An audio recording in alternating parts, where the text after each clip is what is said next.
안녕하세요. 예디야기입니다. 예디야기의 사연을 여러분들에게 읽어드릴 DJ 유진입니다. 구독과 좋아요는 채널 운영에 큰 힘이 됩니다. 꼭 부탁드리며 저는 여러분들의 댓글도 모두 읽고 있습니다. 댓글도 많은 참여 부탁드릴게요. 그럼 오늘의 사연 시작합니다. 저는 대구에서 남편과 작은 사업을 꾸리고 있는 평범한 주부입니다. 세상에 많고 많은 고부 갈등 이야기가 있다지만 제가 겪은 시어머니와의 갈등은 지금 생각해도 정말 기괴하고도 기묘한 경험이었다는 생각이 들어요. 지금에서야 웃으면서 이야기할 수 있지만 그 당시에는 정말 버텨나가기도 이해하기도 힘든 경험이었거든요. 저는 어려서부터 활발하고 밝은 성격의 소유자였어요. 무슨 일을 하든 적극적이고 긍정적이죠.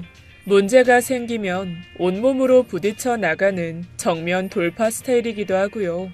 사람도 좋아하고 외향적이어서 저와 성격 성향이 다른 사람과도 쉽게 잘 어울리곤 했어요. 지금 신랑과는 대학교 사진 동아리에서 만났죠. 선하고 고운 인상에 말수가 크게 없었던 선배였어요. 한눈에 반한 제가 먼저 고백해서 연애하게 되었고 결혼 또한 제가 재촉해서 하게 되었어요. 그러고 보면 남편과의 관계에서도 제가 항상 더 적극적인 편이었던 것 같습니다. 저희 신랑은 마음이 여리고 매사 느긋한 편이에요. 누구나 그렇듯 결혼 전에는 그의 태평한 성격이 큰 장점으로 다가왔죠.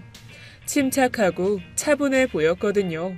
그러고 보면 제가 가지고 있지 못한 매력에 무척 끌렸던 것 같습니다. 하지만 대부분 사람들이 그렇듯 저 역시 결혼 전에는 미처 몰랐답니다. 남편의 그런 모습이 사실은 비빌 곳이 있어서 그랬다는 것을요. 예, 맞아요. 시댁, 정확히는 시어머니셨어요.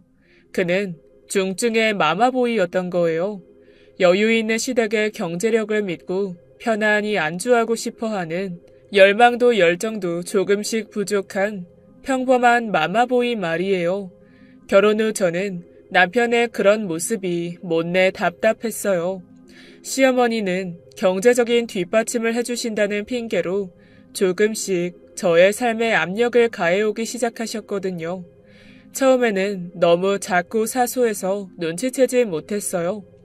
예를 들면 반찬을 해서 가져다 주신다던가 냉장고를 열어보시고 자신의 방식대로 정리를 해두신다던가 하는 것들요.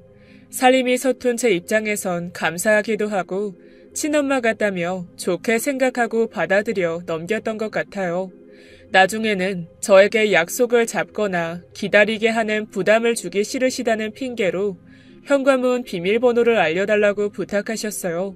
생각 없이 남편이 전해드린 비밀번호로 시어머니는 더욱 자유롭게 저희 집 출입을 하시기 시작하셨어요.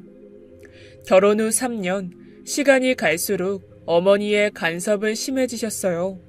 집에 들어오셔서 자신이 원하는 대로 가구를 옮기시고 화분을 사오시고 커튼 색을 바꾸셨죠. 물론 제 허락은 받지 않고요. 마치 우리 집이 본인의 영역이라도 되는 것처럼 제겐 아무런 상의도 하지 않으셨어요. 전 점점 신경이 쓰이기 시작했죠. 하지만 앞서 말했듯 저는 성격이 긍정적으로 밝은 편이라 어떻게 해서든 이 상황을 대화로 좋게 해결해 보고 싶었어요. 밖으로는 남편의 경제적인 독립을 도우면서 안으로는 시어머니께 지나친 간섭이 조금은 불편하다고 말씀드리면 될 거라고 생각했죠. 대화가 통하지 않는 분은 아닐 거라는 믿음이 있어서 크게 걱정은 하지 않았어요. 우선 아버님의 회사에서 출퇴근하는 남편을 붙잡고 작게라도 사업을 해보자고 제안했어요. 남편은 굳이 그래야 되냐며 시큰둥하게 반응했지만 크게 거부하지는 않았기에 시간을 들여 천천히 마음을 돌리면 될 거라고 생각을 했죠. 그 다음 문제는 시어머니였어요.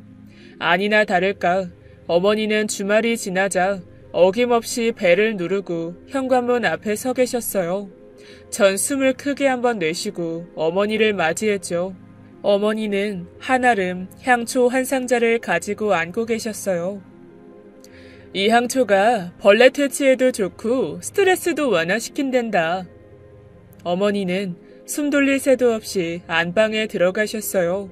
여기저기 둘러보시고는 침대 옆으로 향초 자리를 정하시고 정리해 놓으시느라 오자마자 무척 분주하셨죠. 아가, 꼭 자기 전에 이 향을 피우고 자야 된다. 알겠지? 네? 네. 전 정리가 끝난 후 어머니와 다과를 할 때 조심스럽게 말을 꺼냈습니다. 어머니, 왜 그러니? 제 말 오해하지 말고 들어주세요. 저기 어머니의 사랑과 관심이 너무 감사한데요. 사실은 조금 불편할 때가 있어요. 이제는 독립해서 가정을 이루며 살아가는 저희를 믿고 맡겨주셨으면 해요. 너 그게 무슨 말이니? 일일이 오셔서 살림살이에 손대는 것도 사실은 좀 불편하고 일상적인 부분까지 터치하시는 게 좀 답답하게 느껴질 때가 있어요. 오빠와도 함께 작지만 사업도 시작해 보려고 하니까 응원해 주셨으면 좋겠고요. 네 말은 그러니까 내가 하는 일이 불편하고 지금 그만두라 훈수를 놓는 거니? 네? 아니, 어머니 그게 아니라요. 아니, 지금 그게 나보고 하지 말라는 소리가 아니고 뭐야? 어머니의 표정이 짜증스럽게 일그러지시더니 무척 언짢은 기색을 내비치기 시작했어요. 예상치 못했던 부정적인 반응에 당황한 저는 순간 말을 잇지 못했죠. 어른이 하는 일에는 다 이유가 있기 때문이야. 그저 따르다 보면 너도 이해할 날이 올 거야. 더는 말 말거라. 딱 잘라 이야기하시며 엄포를 놓으시니 저는 말 그대로 너무 황당했어요. 제가 하는 요구가 부당하다고 생각하지는 않았거든요. 어머니의 저런 행동이야말로 비상식적이라는 생각에 가슴이 답답해져 왔어요. 그때부터 어머니의 집착과 간섭이 눈에 띄게 심해졌습니다. 찾아오지 못하는 날은 전화로 꼬치꼬치 뭘 먹었냐, 가져다준 살림은 잘 사용하고 있냐, 바꿔놓으신 가구 배치가 쓰기 어떠냐 하시는 식으로요. 참다 못한 저는 남편에게 모든 사실을 이야기하고 더 이상은 참기 힘들 것 같다고 얘기했어요. 오빠, 이야기 좀 해. 어머니 말이야, 너무 심하신 거 아니야? 뭐가 또? 아니, 갈수록 너무 심해지시는 것 같아. 뭐가 또 어떠셨길래? 어제도 오셔서 우리 이불까지 갈아놓고 가시고 내 속옷까지 손대시는 것 같더라니까. 나 더 이상은 진짜 참기 힘들어. 좀 참아봐. 신경 써주느라 그러시는 거겠지. 워낙 우유부단한 성격에 마마보이라 웬만하면 네가 참으라는 조언 아닌 조언을 하던 남편도 하루 이틀 어머니 때문에 싸우는 일이 많아지자 조금씩 상황을 인지해가기 시작했습니다. 하지만 여전히 방관자적인 입장과 태도였죠. 결국 일주일 내내 어머니 일로 말다툼을 벌이다가 제가 짐을 싸들고 친정으로 가버리는 일까지 생기고 나서야 자신이 중간에서 해결해 보겠다며 조금씩 나서기 시작했습니다. 남편은 어머니께 너무 자주 찾아오시는 걸 자제해달라고 부탁드린 후 저와 상의하에 집 비밀번호를 바꿨어요. 어머니가 여전히 목소리를 높이셨지만 남편이 겨우 달래서 진정시키고 더 자주 찾아뵌다고 설득하고 나서야 전화를 끊었죠.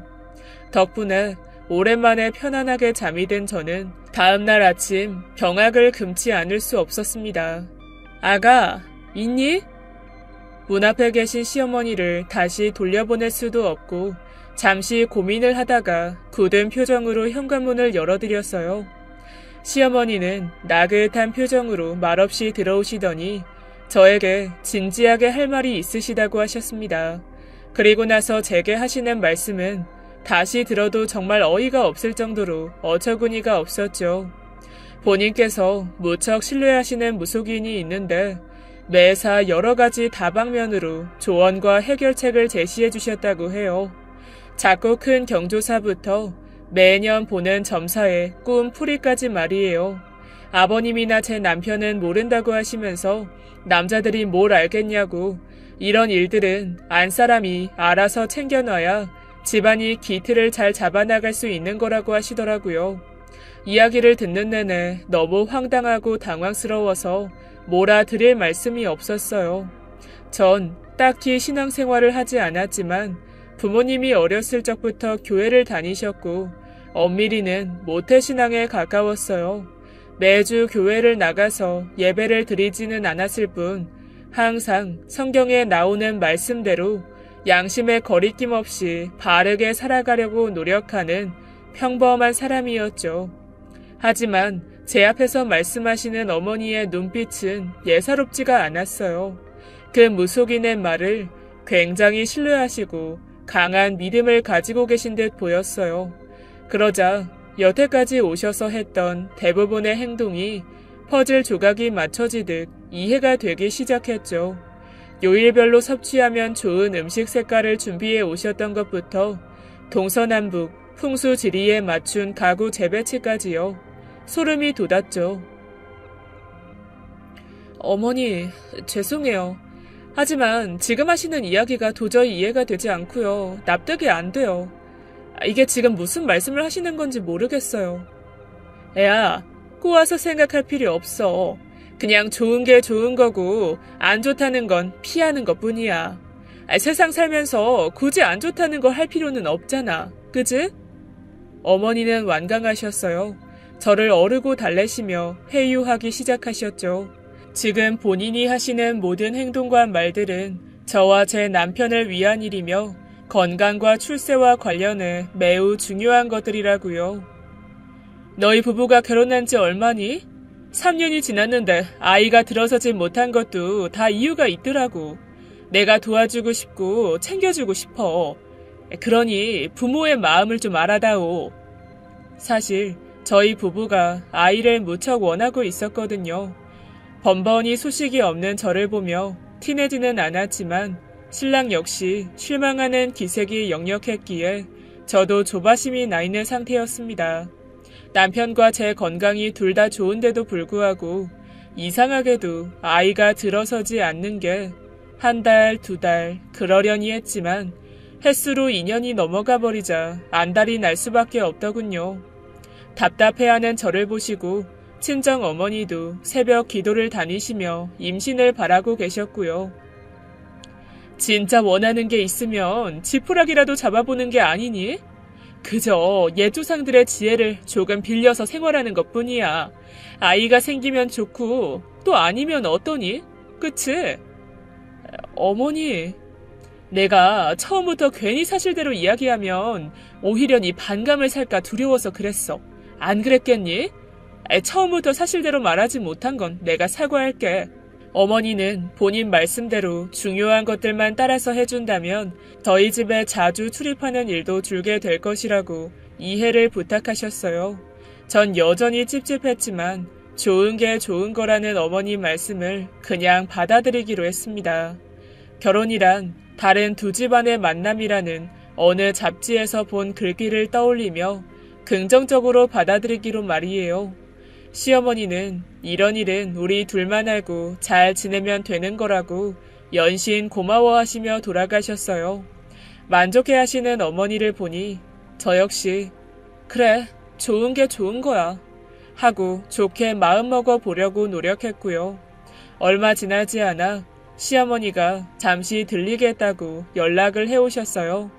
어머니는 집에 들어오시자마자 가방에서 뭔가를 주섬주섬 꺼내기 시작하셨어요. 가방 속에서 나온 건 여자 속옷이었죠. 애야, 이리 와봐라. 1개, 2개, 어디 보자. 자, 여기 3개다. 어머니, 이게 다 뭐예요? 이게 다른 게 아니라 장군마을이라고 양기가 강한 동네가 있는데 거기 다복한 가정에서 힘들게 구해온 거야. 네? 뜨악하는 표정으로 속옷을 바라보는 저를 애써 못 본 척 하시고는 이걸 항상 몸에 가까이 하고 있는 게 좋다는 거예요. 아이가 생기길 원한다면 속는 셈치고 착용하고 생활해 보라고 하셨습니다. 다른 여자가 입던 속옷이라니 너무도 찝찝했지만 일단 생각해 보겠다고 말씀드리고 어머니를 돌려보냈죠. 그날 저녁부터 어머니께서는 저에게 확인 전화를 하기 시작하셨어요. 어머니, 솔직히 너무 찝찝해요. 도저히 못 입겠어요. 애가 무슨 소리를 하고 있어? 너 이게 얼만 줄 아니? 300만 원이야, 300만 원. 어머니는 속옷 한 벌을 구하는데 300만 원이 넘게 들었다고 하시며 입는 신용이라도 해보라고 몇 번이나 권유하셨죠. 지치다 못한 제가 항복 선언을 하고 어머니께서 가져다 주신 속옷을 착용하고 있다고 말씀드리고 나서야 어머니는 확인 전화를 멈추셨어요. 그 당시 저는 시도 때도 없이 울려대 확인을 하시는 시어머니 전화에 노이로제라도 걸릴 지경이었는데 비로소 정말 다행이었죠. 그리고 바로 2달 뒤 놀랍게도 전 제가 그토록 원하던 임신을 했어요. 초음파를 확인하니 건강한 콩알이 턱하니 자라나고 있더라고요. 전 어머니가 전화를 줄이시고 집에 찾아오시는 일이 적어져서 줄어든 제 스트레스가 임신의 결정적인 이유 때문이라고 생각이 들었지만 시어머니께서는 모든 것이 다 그 속옷 덕분이라며 잔뜩 흥분해 계셨어요. 불난데 기름을 부은 격이었죠. 어머니의 그런 지나친 맹신이 슬금슬금 저를 두렵게 만들고 있었어요. 분명 정도가 과해지고 있었거든요. 하지만 임신이라는 기쁜 경사에 겨워서 저 역시 크게 신경 쓰지 않고 지나가 버렸던 것 같아요. 한참 태교에 열중하고 있을 때 또 한 번 큰 일이 생겼죠. 임신 중에 감기가 걸려서 며칠 열이 올라 고생을 하고 있었어요. 약도 먹을 수도 없고 배도 조금씩 불러와서 움직이기도 힘들고요. 엄마가 되는 길은 정말 멀고도 험하구나. 세상의 모든 엄마들은 진짜 대단하다. 새삼 온몸으로 느껴지더라고요. 제가 아프다는 소식을 듣고 아니나 다를까 한달음에 시어머니가 달려오셨어요. 내가 이럴 줄 알았다. 그분 꿈자리가 사납다더니 우리 손주한테 바로 영향이 오는구나. 2주 전에 어머니랑 연락하는 무속인이 전화를 걸어와서는 어머니 대간에 비가 주룩주룩 내리는 꿈을 꾸었다고 해요. 조만간 안 좋은 일이 있을 것이라 예견을 했다면서 말을 전달하는 내내 잔뜩 흥분해 계셨어요.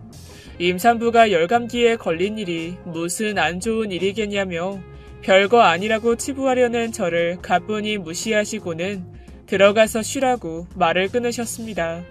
곧이어 어머니는 부엌에서 분주하게 전복죽을 끓이셨죠. 이번에는 또 무슨 말도 안 되는 행동을 하시려나 불신하고 있었던 저는 어머니가 정성껏 제 식사를 준비하시는 모습에 미안한 마음이 밀려왔습니다. 그래, 내가 편견을 가지고 어머니를 바라보고 있는 건지도 몰라. 그런데 가만히 볼수록 어머니의 행동이 조금 이상했어요. 배가 아프신 건지 요리를 하시는 내내 화장실을 들락날락 하셨습니다. 어디 아프시냐고 걱정이 되어 물었는데 돌아오는 대답이 가관이었어요. 화장실이란 자고로 집에서 정화의 역할을 하는 곳이란다. 밖에서 들여온 물건이 화장실을 거치면 나쁜 기운들이 떨어져 나가게 되는 거 기억하렴? 세상에. 그래서 요리하시는 도중에 쌀이며 전복을 들고 화장실을 계속해서 나갔다 들어왔다 하셨던 것이고요. 임신 도중에는 더욱 행동을 조심해서 나쁠 게 없어. 앞으로 밖에서 나갔다 집으로 들어왔을 때에는 손도 씻을 겸 꼭 화장실을 들어가도록 하고 가구나 음식도 외부에서 집 안으로 들어오는 게 있으면 꼭 화장실에 한번 들리는 거 잊지 마. 뿐만이 아니었어요. 소속을 알 수 없는 각종 약재들과 다산을 상징하는 돼지의 태반을 입욕제로 만든 것이라며 항아리에 한가득 가져다 놓으시고는 목욕을 할 때마다 항상 이것으로 몸을 씻으라고 뿌듯하게 말씀하시기도 했죠. 한 번씩 집에 오셔서 제 눈이 미치지 않는 그 구석구석에 부적을 붙여놓고 가기도 하셨고 제 남편을 시켜서 본인이 지시하신 걸 제가 지키는지 아닌지 확인까지 하기에 이르렀어요. 그야말로 시어머니 때문에 미칠 지경이었습니다. 다시 한번 친정으로 가버리겠다는 으름장을 놓고 나서야 시어머니의 이상한 행태가 그나마 조금 사그라들었죠. 10달이 지나고 출산 예정일이 다가왔어요. 병원에 찾아오신 시어머니가 정해진 시간에 아이를 낳아야 한다며 제게 제왕절개를 권유했지만 친정 식구들과 남편, 시아버지의 완강한 반대에 분한 표정으로 입을 닫으셨습니다. 못내 아쉬운 표정으로 몇 번이나 사주의 탄생 시간이 얼마나 중요한지 분만실에 들어가는 뒤통수에 대고 중얼거리셨죠. 그런 어머니의 말씀을 애써 무시한 채 전 무사히 자연분만을 하게 되었어요. 건강하고 어여쁜 아들이었답니다. 아이가 태어나자 어린 아이 같았던 남편은 제법 듬직하게 아빠 역할을 하려고 마음을 먹었죠. 전부터 이야기했던 경제적인 독립에 대해서도 진지하게 생각해 보겠다고 얘기하고요. 저 역시 그토록 바라던 아이의 엄마가 되었기 때문에 책임감에 어깨가 무거워지는 한편 눈물이 날 만큼 무척 행복했답니다. 그러나 아이가 태어난 후부터 시어머니의 행동이 정말 도를 넘기 시작했어요. 모든 게 아이와 가정을 위한 일이라고 합리화를 하시며 기괴한 행동도 서슴지 않으셨죠. 뿐만 아니라 일상생활의 사소한 모든 것들을 무속인이 시키는 대로 판단하고 행동하기 시작하셨습니다.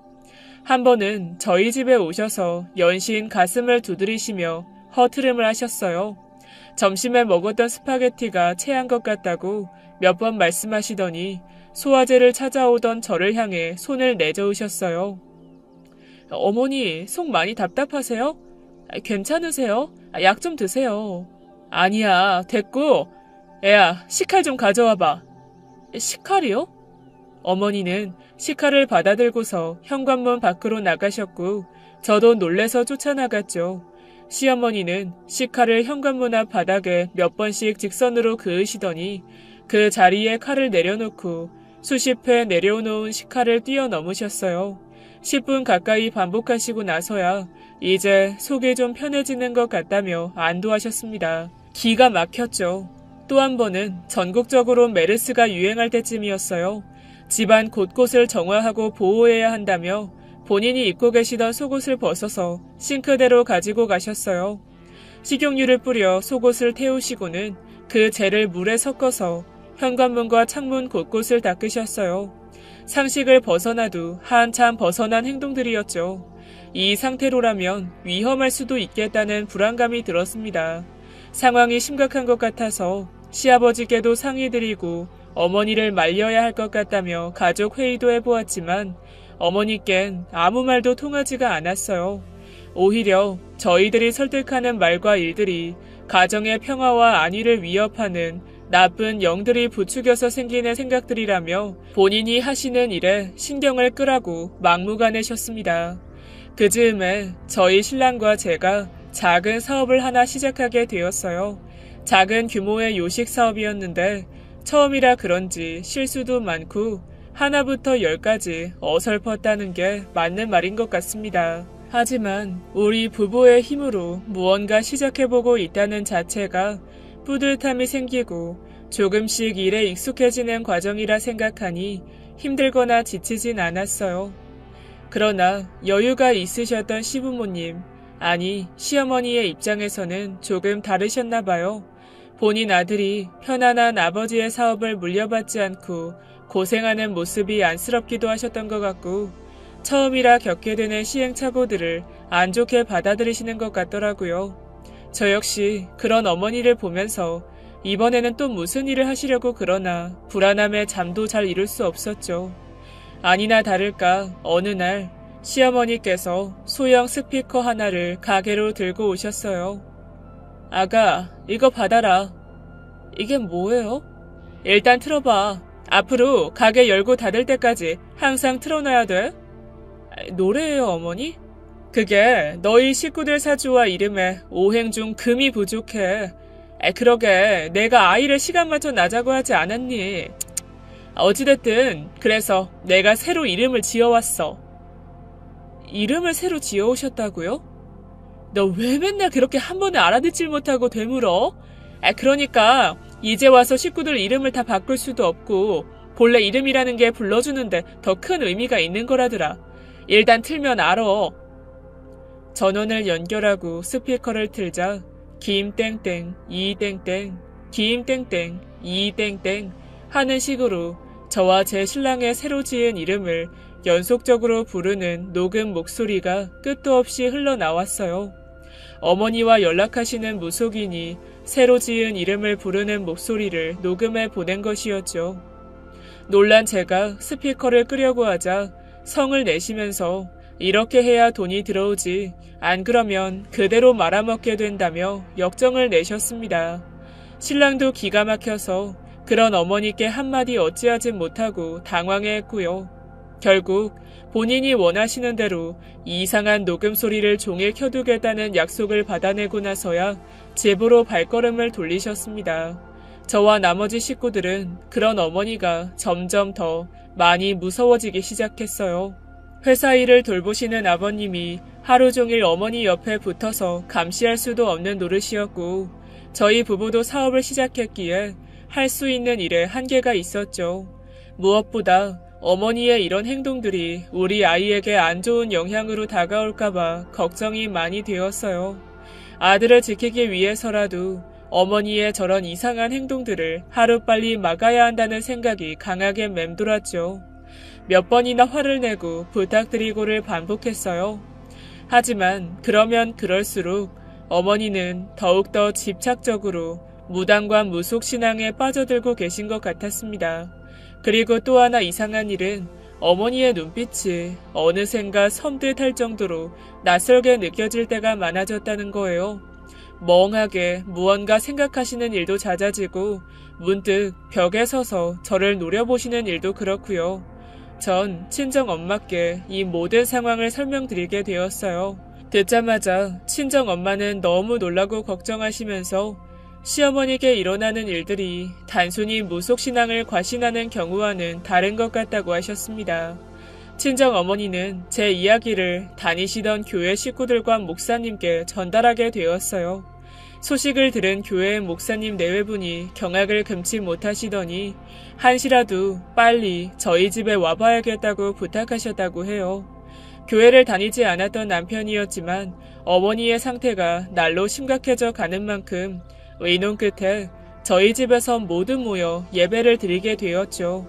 시어머니께는 당연히 비밀로 했고요. 저희 집에 오셔서 안수 기도를 하시고 가정의 안정과 평화를 위해 예배를 마친 후 목사님 내외분이 저에게 염려의 말씀을 전하셨어요. 살아가면서 지나치게 무속신앙에 빠져서 헤어나오지 못하는 사람을 여럿 보았는데 어머니께서는 조금 중한 상태이신 것 같다면서요. 영적인 세계를 믿지 않는 저에게 이런 이야기를 하는 게 어떻게 받아들여질지 모르겠는데 점집이나 무당집에 자주 드나드는 사람들에게 안 좋은 기운들이 붙어서 정신과 마음을 혼란스럽게 만드는 경우가 많이 있다고 했습니다.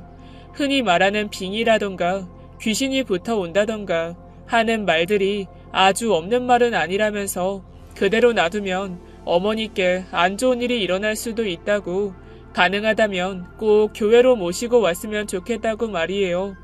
그 일 이후로 남편과 저는 여러 번 어머니를 강하게 설득했어요. 엄마, 교회에 가서 목사님 한 번만 만나보자. 지금 엄마는 모르는데 남이 볼 때 진짜 걱정스러울 지경이야. 이것들이 진짜 누구를 정신병자 취급하는 거니? 내가 지금 노망이라도 났다는 거야 뭐야? 그래, 노망이라도 났다면 이해라도 가겠어. 지금 엄마 하는 짓을 좀 봐. 짝. 결국 시어머니는 설득하는 신랑의 뺨까지 올려붙이고 말았죠. 참다 못한 시아버지가 이제부터는 생활비를 일체 지급하지 않을 것이며 필요한 게 있을 때마다 본인 카드로 계산하라는 엄포를 놓으셨어요. 자금이 끊기면 별 수 있겠냐며 점집도 못 가겠지 하시고 말이에요. 그러나 어머니는 막무가내셨어요. 모아두셨던 돈으로 한동안은 점집을 연명하시는 것 같았습니다. 하지만 오랜 기간 돈벌이 없는 주부셨고 큰 돈을 가지고 계시진 못했던 모양이에요. 생각보다 빨리 가지고 계시던 돈이 바닥이 나자 무언가 쫓기는 사람처럼 가지고 있던 폐물과 가방을 팔기 시작했어요. 저에게 전화를 해서 당장에 무슨 일이 일어날 것처럼 겁을 주시고는 500만 원만 입금하라며 소리를 지르시기도 하시고요. 옆에서 듣고 있던 남편이 화를 내며 전화를 끊어버리자 먼 친척들과 친구들에게도 전화에 돈을 빌리기 시작하셨어요. 아휴, 다들 정말 왜 이래 나한테? 내가 뭘 했다고 다 방해야 방해. 다 좋자고 하는 건데 왜 그러는 거야? 쉽게 돈이 구해지지 않자 어머니는 발악이라도 하시는 것처럼 식구들 앞에서 화를 내고 소리를 지르고 물건을 부시기 시작하셨습니다. 그리고는 며칠 뒤 완전히 넋이 나간 사람처럼 방전이 되어버리셨죠. 하얗게 타버리신 듯한 표정으로 멍하게 말이에요. 걱정이 된 제가 식사를 챙겨드리려고 해도 겨우 물만 몇 모금 드실 뿐 일체 거부하셨어요. 결국에는 한동안 병원 신세까지 지게 되었죠. 시간이 지나 집으로 돌아오신 어머니는 예전과는 사뭇 다르셨어요. 정말 무언가 어머니 영혼에서 중요한 걸 가져가 버린 것 같았죠. 시아버님은 너무 강하게 밀어붙이신 본인 탓에 어머니가 일이 되신 건가 하는 죄책감에 다시 어머니께 생활비를 주시고 다정하게 보듬어도 주고 하셨지만 소용이 없었습니다. 그리 좋아하시던 무속신앙이나 점집 이야기는 입 밖으로 꺼내지도 않으시고 밖에 나가면 무슨 큰 일이라도 나는 듯이 외출을 두려워하기 시작하셨어요. 인터폰 화면을 보며 뭔가 공포에 떠시기도 하시고 연신 잠자리에서 깨시는 일도 많고요. 어떠한 재미나 웃음도 잃으셨어요. 아들과 손주라면 죽다가도 돌아오실 것 같은 분이셨는데 대면대면해지시고 놀러가자고 제안이라도 드리면 오히려 불편한 기색을 내비치셨습니다. 명절에 선물을 사들고 뵈러 가봐도 방에서 잘 나오시지조차 않으시고요. 정신병원에서는 어머니의 그런 증상을 우울증, 갱년기 증상 정도로 진단할 뿐 아무것도 해주지 않았어요. 우리 가족들은 점차 어머니의 그런 모습에 익숙해지기 시작했던 것 같아요. 차라리 예전보다 나은 면도 있다며 위로했죠. 적어도 어머니의 그 이상하고 기괴한 행동들은 보지 않아도 되었으니까요. 어머니가 그렇게 되신 이후 저와 제 신랑은 어머니가 주신 이름 녹음이나 풍수지리 따위의 도움 없이 차근차근 성장했습니다. 대박이 나고 떼돈을 버는 건 아니지만 한 계단 한 계단 힘을 합쳐 올라갔어요. 단골도 생기고 동네에서 제법 입소문이 나서 신이 나 더 열심히 일하게 되었고요. 스스로 일어서 보는 경험을 하자 저희 신랑도 마마보이 딱지를 떼고 어느새 제법 성실한 사장님이 되어 있었습니다. 외동 아들인 우리 아이도 아무 탈 없이 잘 자라서 어느새 11살이나 되었어요. 부적 한 장 없이도 건강하고 착하게 말이에요. 하지만 저희 어머니는 여전히 좁은 방 안에서 그렇게 지내고 계셨죠. 다행히 하루 한 끼 식사도 하시고 살림도 하시긴 하지만 금세 방으로 들어가 계시는 걸 마음 편해 하셨습니다. 시아버님도 어느 정도 포기하시고 그저 시어머니가 집에 잘 계신 것만으로도 다행이라 여기면서 지내셨고요. 그런데 바로 얼마 전 핸드폰이 울려서 들여다보니 몇 년 만인지 시어머니가 제게 전화를 거신 거예요. 놀라운 반 두려운 반으로 얼른 전화를 받았죠. 어머니? 지금 전화 저한테 거신 거 맞죠? 애야, 아가야, 어머니 왜 그러세요? 무슨 일 있으세요? 미안하다 애야, 미안해. 내가 잘못했다. 전 일단 어머니를 달래드리고 놀란 마음에 그날 가게 오픈을 미루고 곧바로 시댁으로 갔어요. 시어머니는 배를 누르자마자 버선발로 뛰어나오시며 저를 붙잡고 사과할 게 있다며 엉엉 우셨어요. 그런 시어머니를 달래서 일단 방으로 모시고 들어갔죠. 물이라도 한 잔 떠다 드리겠다는 제 소매를 붙잡으시고는 시어머니는 일단 본인 이야기부터 들어달라며 막무가내셨어요. 심호흡을 몇 번 하시고 제게 전하시는 어머니의 말을 정말 믿을 수가 없었어요. 그러니까 10년 전 저희 부부가 사업을 시작할 때쯤 시어머니는 제가 무척 미우셨다고 해요. 사사건건 시어머니가 하려는 일에 딴지를 걸고 시키는 대로 잘 따르지도 않는다고요. 무엇보다 편안하게 아버님 밑에서 사업을 배웠으면 하는 본인 아들을 꼬드겨 힘든 일을 시작하게 한다는 마음이 크셨던 것 같아요. 그래서 어머니가 다니던 점집 무당에게 저를 쫓아내고 싶다고 한탄을 하셨나봐요. 그러자 그 무당이 제안을 하기를 쫓아내거나 갈라서게 하는 게 능사는 아니다. 아들과 손주 인생도 있지 않냐 하면서 제 기를 죽이고 기운을 누르는 기도를 하자고 했대요. 어머니는 안 입고 온 며느리가 기가 죽어 본인 말도 잘 들으면 아들도 역시 제 자리로 찾아올 거라는 기대에 무당의 말에 덥석 승낙했다고요. 하지만 가족들과 트러블이 생기고 아버님이 생활비를 주지 않았던 바람에 정해진 일정대로 돈을 내지 못하셨다고 합니다. 결국 진행되던 기도는 중간에 멈추게 되어버렸고 화가 난 무당이 어머니께 무시무시한 저주를 퍼부었다고 해요. 사람의 기를 누르는 기도는 그저 평범한 기도와는 차원이 다른 문제라고 고함을 치면서 이 업을 본인이 감당할 수 있겠냐고 말이에요. 기도를 마무리하지 못해서 화가 난 신이 노하셔서 그 기운이 무당 본인과 어머니에게 갈 거라고 화를 면치 못할 것이라고 예언했다고 해요. 놀란 어머니가 어떻게든 돈을 구해보려고 애썼지만 무당이 처음에 제시한 금액에는 턱도 없이 모자랐고 결국 그렇게 믿고 신뢰하던 무당은 어느 날부터 연락조차 되지 않았다고요. 한간에 들리는 말로는 점사를 관두고 산으로 갔다는 이야기도 있고 자살했다는 이야기도 있었지만 그 누구도 그의 소식을 정확히 아는 사람은 없었다고 말이에요.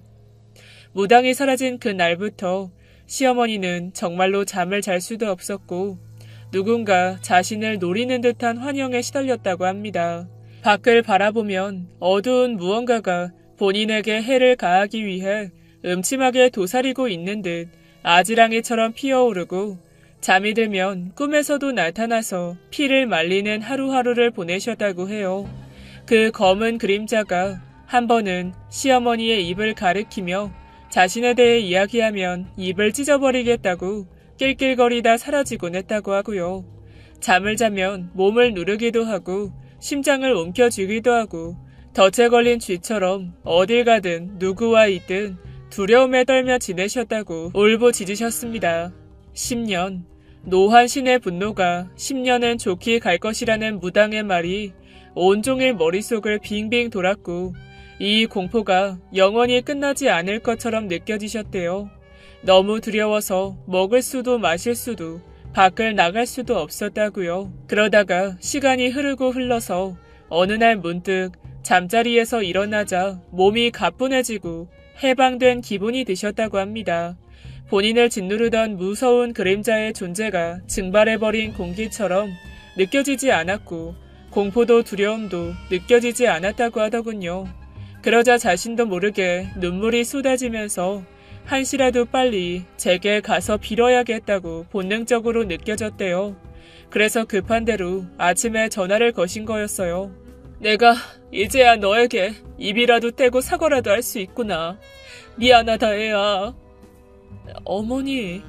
어머니는 가슴을 치며 통곡하셨어요. 전 눈물을 흘리며 절규하시는 시어머니를 보고 아무 말도 할 수가 없었어요. 시어머니 때문에 오랜 시간 힘들고 괴로웠던 걸 생각하면 저 역시 쉽게 용서가 되는 건 아니었어요. 하지만 미안하다며 두 손을 모아 비시는 시어머니를 바라보다 그냥 꼭 안아드렸습니다. 어머니, 괜찮아요. 울지 마세요. 나를 용서해다오. 용서할게요. 그러니 이제 진정하세요. 전 어머니를 용서했어요. 이미 너무도 오랜 시간 많이 반성하고 괴로워하신 게 제겐 진심으로 느껴졌거든요. 어머니는 그러고도 꽤 오랜 시간 동안 저를 붙든 채 우셨어요. 마치 10년 동안 못 흘린 눈물을 모두 다 흘려보낼 것처럼 말이죠. 이제 저희 시어머니는 제법 잘 웃으시고 식사도 잘하게 되셨어요. 듬직하게 자란 손주를 보러 저희 집에 놀러도 오실 수 있을 만큼 회복이 되셨답니다. 아버님과 산책도 하시고 운동도 하시고 얼마 전에는 온 식구들이 제주도로 가족여행도 다녀왔어요. 또 하나 다행인 건 더 이상 그 이상한 미신적인 행동들과 무당 이야기를 절대 입 밖으로 내지 않는다는 것이에요. 시간이 오래 걸리기는 하였지만 이제 저희 가족은 평범하게 돌아와 남들처럼 소소하게 행복함을 느끼며 살고 있습니다. 하지만 지금까지도 저는 많은 의문이 들어요.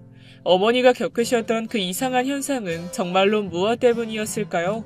하루 이틀도 아니고 10년, 그 오랜 시간 동안 시어머니를 두려움에 떨게 만들었던 그 공포의 경험이 단순한 우울증 증상 때문이었는지 아니면 정말로 무당의 저주 때문이었는지 말이에요. 제 이야기는 여기까지입니다. 지금까지 옛이야기였습니다. 끝까지 함께 해주신 여러분 진심으로 감사드리며 전 내일 이 시간 다시 돌아올게요. 감사합니다.